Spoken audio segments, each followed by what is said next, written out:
Good morning everyone, and here we have two finished kits. We have the Trumpeter Challenger 1, which is one of my favourite tanks ever.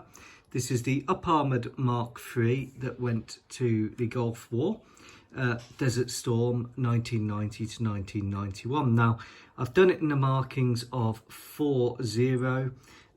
It does have markings for 1-1 Charlie, but I'm not convinced you'd have 1-1 Charlie and 4-0 on the same tank. I may be wrong. The Trumpeter kit builds up really nicely. One issue is it should have mesh here on the stowage bin, but other than that, it's a really quick, fun build. You can add stowage to these. I may add a little ammo box just to cover where the mesh goes, but other than that, it's a very straightforward build. Now, markings did appear to change throughout the Gulf War, with the tanks getting progressively muckier as the war went on. I've tried to represent this with some washes and a bit of weathering and adding the exhaust stains. So it does appear that at the start of the Gulf War, the tanks had the muzzle reference sensor and the end of the barrel painted in the same colour as the hull, but I think with use that gradually wore off.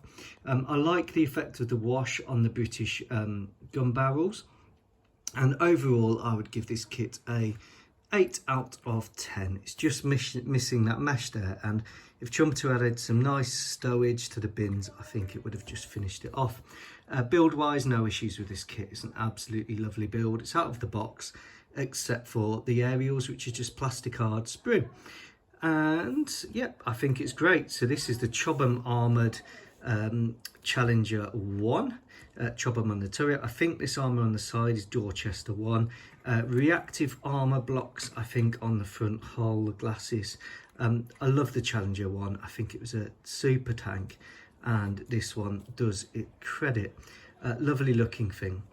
This is the ViiKONDO 4D puzzle, £4 tank from AliExpress. This is a Type 59 Chinese equivalent of the T-54A.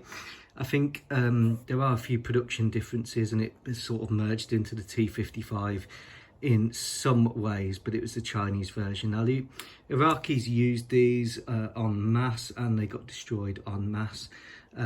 So I've just done this lightly weathered with some wash, and I don't know if the Iraqis would have had the unditching beam on the back, so I've not really highlighted that.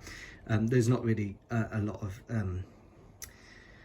use for that. Although I guess you could ditch into the desert somehow, or into a hold down emplacement.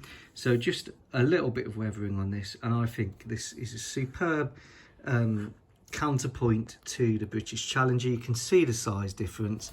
NATO tanks always a lot heavier in the recent period than the equivalent Soviet ones and Chinese ones. The Soviet Chinese ones were built for mass production. You can see how limited it is optically versus the excellent sights on the Challenger's commander's cupola, and how inferior it is in terms of armour.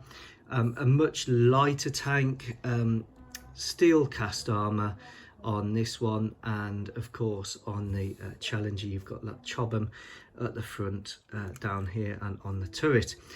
Side armour on the Challenger, of course, is reinforced with that extra side armour.